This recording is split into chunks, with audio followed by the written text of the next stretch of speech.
Brady, why do you look so sad? That is because the United States of America got killed. Killed versus Belgium. Balogun playing made zero difference. We came out pathetic from the start. We have who we agree on is the most overrated player in the world, Christian Pulisic, I playing did, as I never said the world, but he's definitely been the most overrated player for the United States this year, and I think in the World Cup this yeah. year he put in a terrible shift for every match, I think. Anyways, the US is done, but we're not. We're Yep. back here with another episode of Off the Dome. I'm Brady Taylor alongside Ethan Bagwell, Noah Smith, and Akhil and for the quarterfinals episode. We'll see. We got 8 teams left. Only four will remain after this round. Yeah, we hope you didn't miss us too much. Some crazy games have been going on since we were last on the pod. That crazy Argentina comeback, which you know, reminded me of the Chelsea when they had Drogba, and Drogba would complain about the refs and say that it was all a big corruption. It almost felt like that because Argentina were down and basically out, and then some interesting circumstances helped them to come back in the game. But still, regardless, good comeback. 3-2. Messi escapes the claws of the Egyptians, and they're moving on. They're playing next against Switzerland on Saturday night. That's going to be a good game to watch.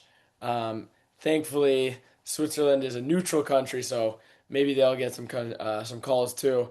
And then England also very tough game that they had. Brady, what was that like? Well, I know the two gentlemen that we have as guests on the podcast are very passionate about this victory for England, but I mean, they really went to the toughest place to play in the sport and got it done. While they were down 10 men for like a good 2 10 men for a significant portion of the match.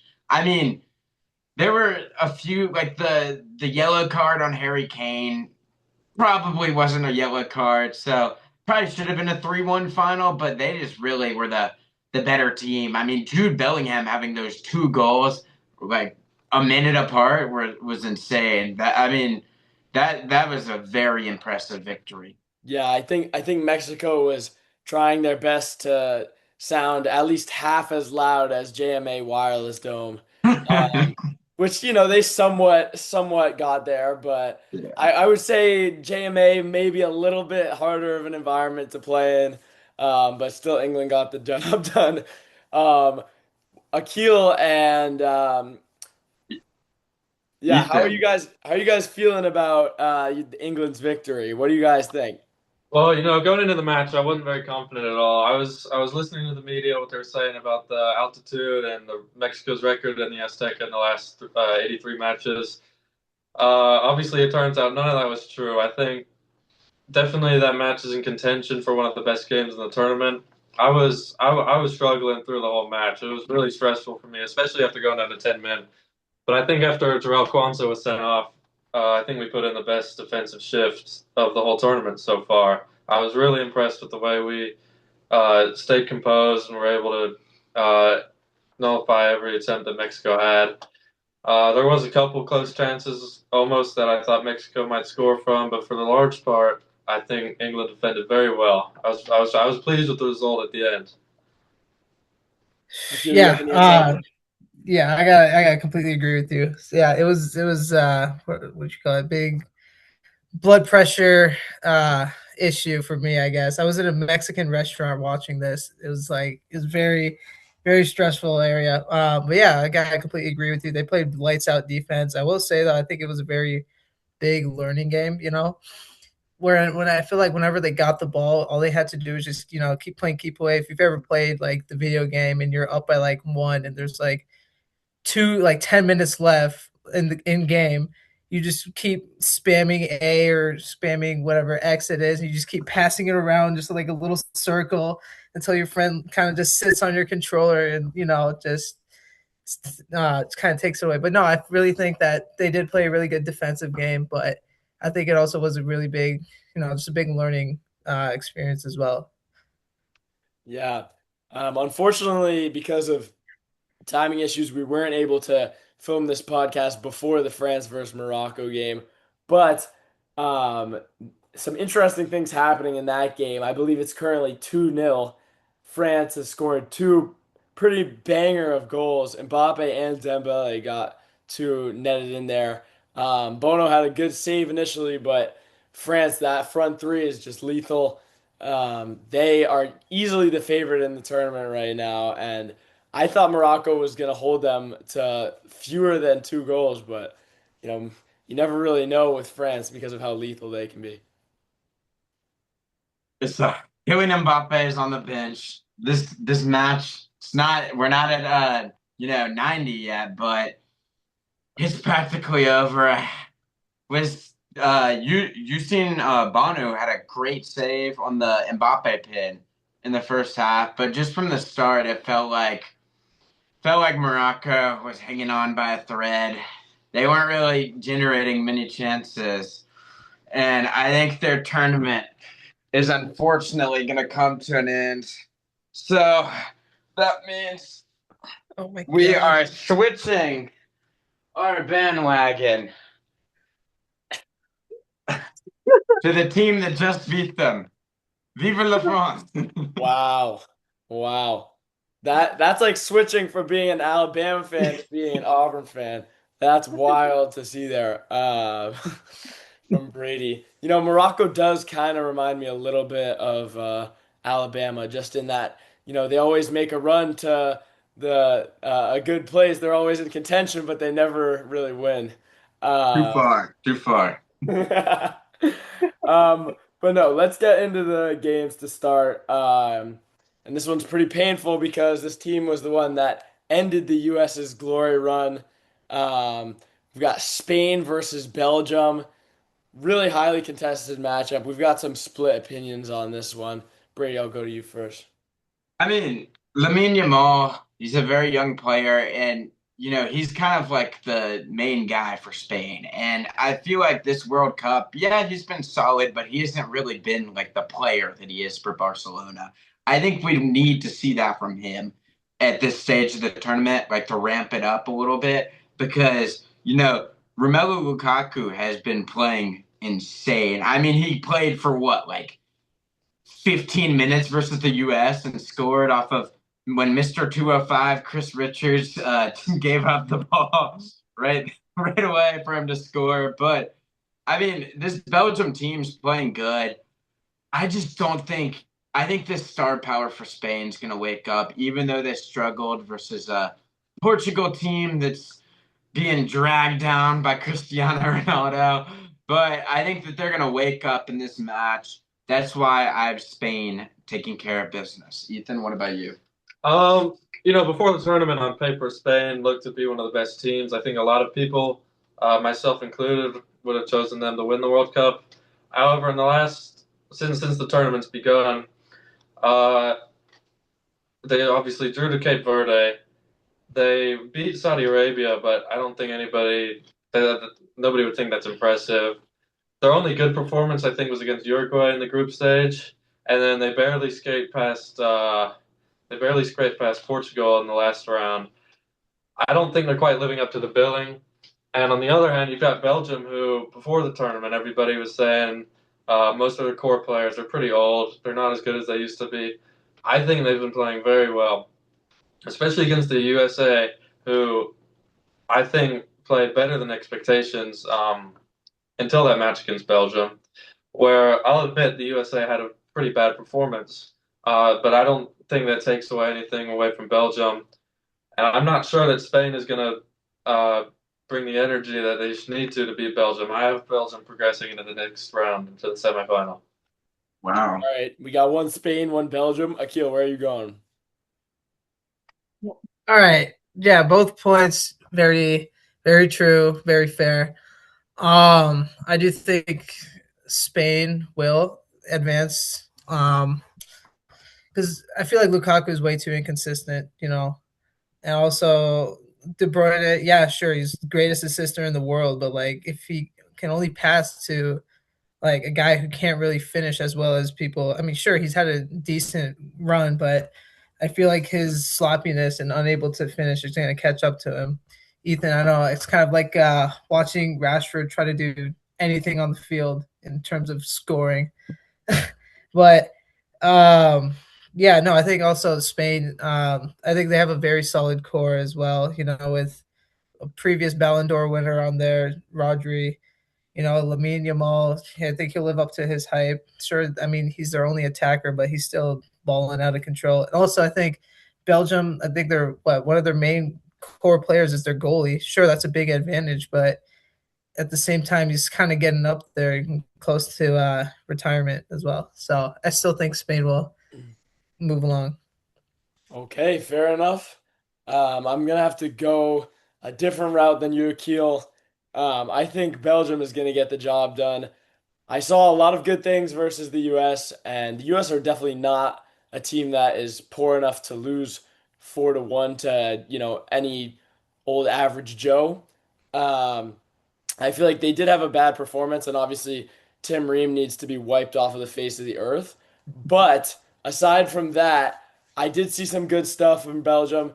They're probably going to sit their veterans again until the second half comes, just so that they can keep their legs fresh for the end of the game. So for Spain, the key to the game is scoring while those players are out, while Spain doesn't have that top end scoring talent.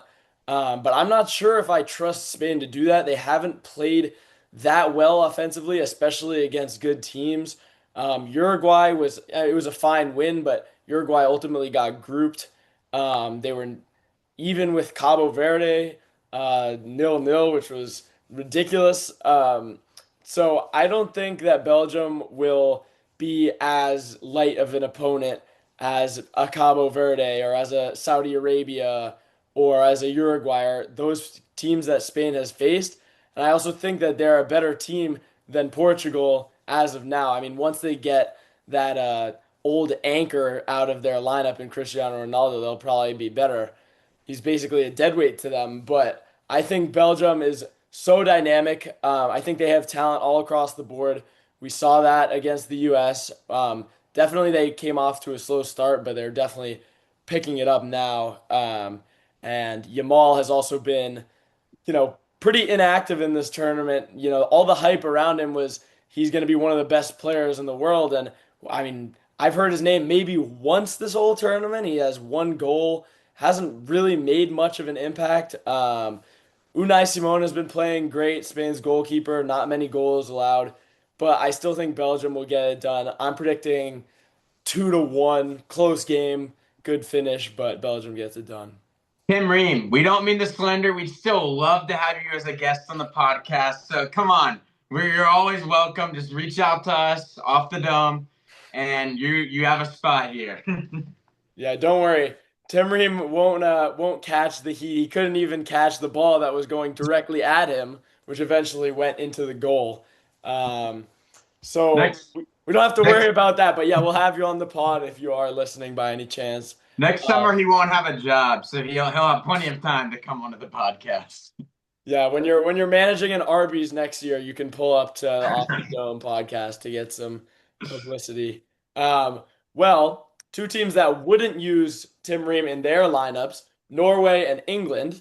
And that is our next game, our first game of the Saturday slate, which is going to be awesome. Obviously, 2 out of the 4 games are being played on Saturday. And this one, I think, has the potential to be the game of the tournament. This is a great matchup, Norway and England. Norway, kind of a surprise team. You didn't really expect them to go this far. England, can they finally get it done? I know you guys, Ethan and Akil, have some hot takes about them. So, Ethan, let's start with you on this one. Where are you at? Well, I think a lot of people before the tournament would not have thought Norway would come this far, especially beating a world-class team like Brazil. I would have disagreed. I would have said, yeah, I think they will get this far. I think they're a very good team. Uh, I think though, at the end of the day, they're kind of more reliant on 2 players, Erling Haaland and Martin Odegaard. I don't think they'll be able to beat England. They have a squad which is very tactically suited to play a team like Brazil. England is a completely different team. They're much more physical than Brazil, and most of the players are a lot quicker. Maybe the technical skill isn't there, but at the end of the day, this sport is 40% technical, 60% physical. Um, and I think the physicality that England will have sort of matches Norway, and I think their technical skill is far above for 9 out of 11 players on the pitch. And another stat that I would like to bring up, I'm not sure that Dan Burn is going to start the match. I'd be surprised if he was. But in the Premier League, Erling Haaland has only scored 1 goal in 8 matches against Dan Burn, which is the best defensive record of any player against Erling Haaland. I mean, I he that may that's the past. This is the present. Erling Haaland is one of the best players in this tournament, as he is. It's hard to track this Golden Boot race, but he's near the top. It's him, Mbappe, and Messi. But one player who's also in there is Harry Kane. Harry Kane, but Harry Kane's a step below them. But I ultimately, regardless, those are two of the best, attack players in the country. Also, I just want to take a moment and recognize they have two of the best post-match traditions. I mean, obviously, everybody knows Wonderwall and then the Viking row. Jude Bellingham too had a legacy game, you might say, last match, but. I think, there's a reason that England hasn't won this tournament in a really long time. I think that their run is going to end. I think Holland will be too much, and the Viking will move on to the semifinals. Wow. Brady Taylor. You can always count on him for hot takes. I have a feeling that Akil's take might be a little bit different, but we'll go to you. All right, so all fairness, I will give credit to Norway. They played lights out this whole tournament. Sure, they played a couple tough games, I guess. I was just kind of looking up who they played in the past in this tournament. Uh, I mean, also just watching them, exactly what Harry's been saying as well. Was it Harry? I don't. Ethan. Sorry if I botched your name. Um, but yeah. What was I gonna say? Yeah, they literally that whole team revolves around those two players. I guess one more specifically. You can argue the same with England, kind of revolving around Harry Kane, but I don't think that's true at all. I think they have a very well-rounded team. Very sure, Norway has all that culture, and they might have like the fan base rooting for them, and whatnot. And that's also a massive factor. I think that people kind of sleep on a little bit as well. But at the same time, um, I still think England will outplay them. They played lights out defense, provingly lights out defense in a stadium with more pressure to succeed and more. It's a harder area to play, and it's actually higher than Mile High Stadium in Denver. So they've proven that they can ball out and lock in on defense if they're down one or two, and still come out on top. So I still think England will. I think they'll barely come out on top. They'll probably win by like one or two. Maybe I think it'll go to overtime, and Harry Kane will get like a game-winning goal at the 110th minute. But I still think it'll be a very close game. But England will come out on top in the end. Interesting. All right. Both England fans take England. Shocker. Doctor. And Brady takes Norway. I am siding with Brady. I think Norway gets this one done. Norway has seen as much talent, if not more, than England has. Brazil was such a talented team. We all know that I thought that they were going to do a lot better than they ended up doing. Um, but Norway, they're riding the hype train. Their fans are in it. They're always going to show up to these games. Yes, England proved a lot versus Mexico. It was a very tough environment. They won't be as tough of an environment against Norway, but Norway has also proven how deadly of a scoring threat that they can be. I mean, Holland has scored against every defense that he's played so far. I mean, he is so proven in this tournament. And looking at England, that win against Congo, where they were losing until basically the 70th minute, and then against Mexico, regardless of the environment, I don't think Mexico has as much offensive firepower as Norway does. I really think that England is going to go into this game maybe not expecting how much firepower Norway is coming with. And I think Norway is well prepared for this tournament. And the stakes are way lower for them.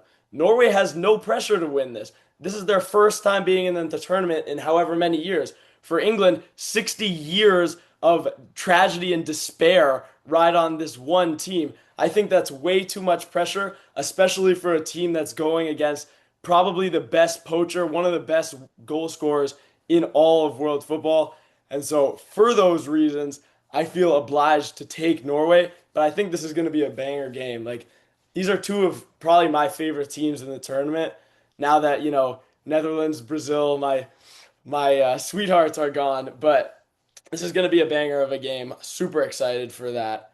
Um, and then last but not least, we got the GOAT playing against what is it, like his third, his third kind of like mid team in a row. I don't know. Something about Argentina just playing all kind of like relatively not talented squads is rubbing me in the wrong way. But that's for you fans at home to decide if I'm right on that one. Akil, let's start with you. Where are you on Argentina versus Switzerland? I think, yeah, exactly kind of what you said. They've kind of been playing, they've kind of had a suspiciously easy lineup from the start, you know. I mean, who's been their like biggest challenge so far? And I can't even remember anybody. Like, Probably yeah, Egypt up to this point. Egypt, exactly, Egypt. When one would argue, sure, that was rigged. I think that third goal should not have been a goal, but that's a different discussion. I don't know anything much about Switzerland. I know they've had a decent-ish team in the past. I don't know how good his like. I don't think they've been that significant though. I don't even know like who's like a main guy from there. I don't even remember his name. There's probably somewhere on the game that I gotta look that up. But I think Argentina will. Yeah, I've noticed. You know, they kind of like go down to be playing kind of crap in the first half, and then second half, Messi will just turn on God mode and then just absolutely just destroy them. Um, but I don't think it'll be maybe a little bit closer than people are thinking. I don't think it's going to be a necessarily not to hate on him, but a USA versus Belgium game. But I will say it's not going to be as close. It's not going to be super close. I think Argentina will kind of clearly come out on top. I don't see anything going right for Switzerland. No offense to them. Interesting, interesting. All right, Brady, what do you think? Also, not to kick it back to a former matchup, the France game has officially gone final and France won. Huge shocker. But this Argentina team just keeps on finding a way to win. They're reminding me a little bit to cross sports of the Yukon basketball team. I mean, nobody thought that they were the second best team in the country this year, but they ended up in the national championship game and really gave Michigan probably their toughest test. But I think that they're gonna, you know, they just keep matching the level to their opponents, but with a little bit more and finding a way to win. Egypt, they had a lot of, they have Mo Salah. I think that this matchup is favorable for Argentina. They avoided Colombia, which is very fortunate for them, as Switzerland knocked them out in pins. But I think Argentina, they are too talented, and I think they're going to wake up at some point, and they need to wake up before it's too late. But I think that they can move past Switzerland on to the semifinals. Yeah, I think Argentina from the goalkeeper up to the forwards, they're a good team at the end of the day. They haven't done as well as I would have thought they would do so far, but I think they're just going to have way too much firepower for Switzerland, and I think Switzerland has made a pretty good run. I wouldn't have imagined they would get to the quarterfinals, and I was surprised to see them beat Colombia, even if it was only on penalties. Um, but no, I don't think it's much of a conversation. I think it's going to be Argentina. There's no real argument for Switzerland here, I don't think. Yeah, I'm with all of you guys on this one. Um, as much as I respect Switzerland and the run that they've had, and I think beating Colombia was no small task. I mean, that game went into penalties. I wasn't really watching, but I did see the final score, and it concerns me that Switzerland didn't really put up. There were really no goals in this match, if I'm not mistaken. Ended at 0-0, went into pens. Um, but I don't know if that's going to be good enough to hang with Argentina. They have played everybody in the knockout stage relatively closely. Um, Cabo Verde was a crazy game. I really thought that they had a chance to pull the upset of a lifetime. But then the Egypt game was also super close. So I bet this is going to be another close one, but I think Messi and Argentina, they'll probably have enough at the end. Probably another game winner or another penalty granted at 2-2. But I think Argentina will end up coming away with this one and winning because they have what it takes. We've seen it before.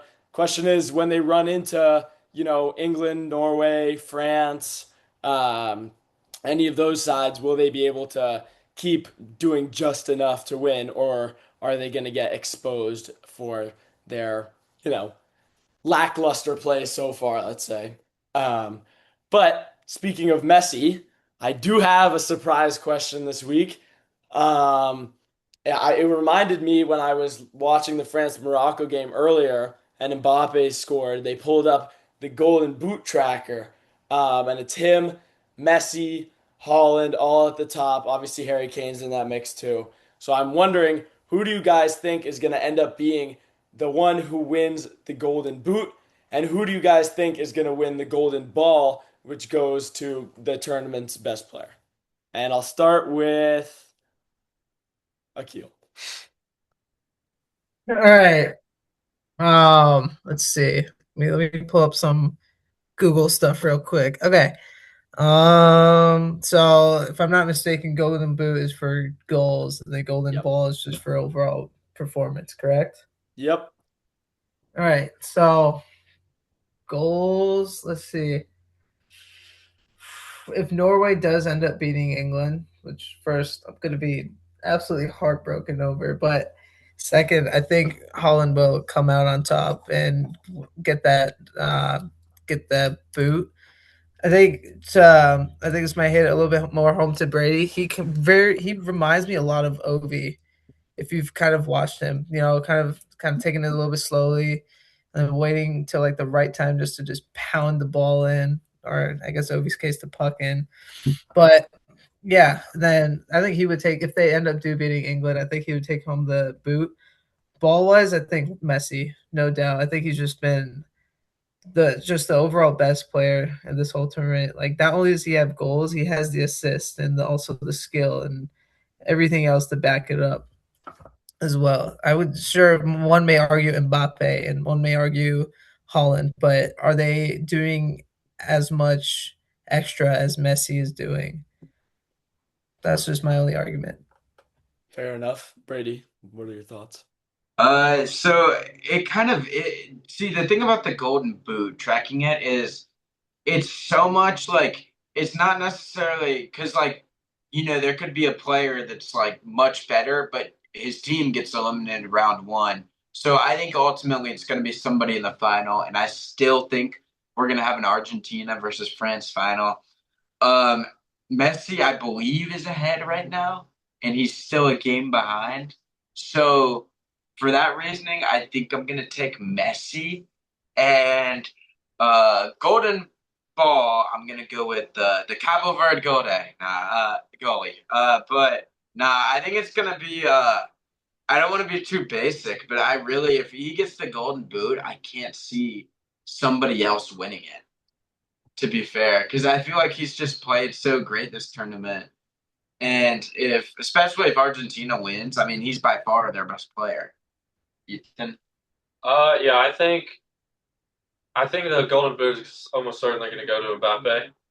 Um, he scored one today against Morocco, and I think regardless of whether Spain or Belgium wins, I think that's not going to be too much of a challenge for France. And I could see him getting at least one or two more goals against whichever team in the semifinal. Um, and in that case, probably one or two more in the final. Uh, I'm not so confident about Argentina making the final. I think whether or not England or Norway win, I think it would be a really close game to call. And I honestly think the winner between England and Norway is probably going to be the team that makes the final. Golden Ball wise, almost certainly if England make the final, it's going to be Jude Bellingham. I don't think we would have got out of the group stage without him. He's been by far England's best player, most important player in this tournament, and you can make an argument in that case for Harry Kane as well, as he's the leading scorer. And Kane does a lot more than just score as well. But Bellingham's been the heartbeat of the team. I think without Messi, Argentina probably would still make a good run. Maybe to the semifinal. Maybe they get eliminated in the quarters. But I still think they would do well. For France, they have so many good players. They'd be here if they were missing Mbappe. They'd be here if they were missing Dembele or Elise. And I don't think anybody on Spain or Norway or any of the other teams that are still in it have played well enough to separate themselves from the rest of the players in the tournament. So for that reason, I think it has to go to Bellingham. Fair enough. I'll say, I mean, Mbappe tied Messi today. They both have eight now. And if we're just looking at Messi's last games, I don't know if there's been a game in this tournament where he hasn't netted one. And he's still a game behind Mbappe in terms of he's still playing his quarterfinal game, which I do think Argentina will win.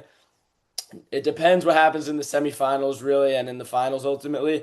But I do think Messi will carry that all the way, probably to the finals, maybe semifinals. But regardless, I think he'll probably have 8 or 9 goals, and that'll be enough to get him it.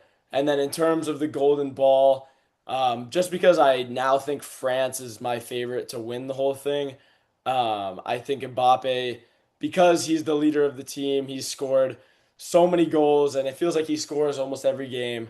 I think that he's probably going to end up coming away with the Golden Ball. France will probably end up winning the World Cup, but hopefully it'll be something else. Literally anything other than France and Argentina would be, awesome to see because it feels like that's how it's been the last two World Cups. But I yeah, mean, yeah. would Mbappe even let anybody else on the team win the Golden Ball? Let's be No, real. no. La Dictador would never do such a thing.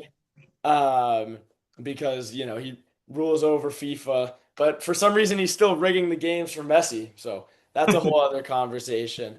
But we're about to run out of time on our Zoom call, so that's all we've got for you today. Thank you all for tuning in to Off the Dome. For Brady Taylor, Ethan, Akhil, that was Off the Dome. Thank you very much. All right, thank you.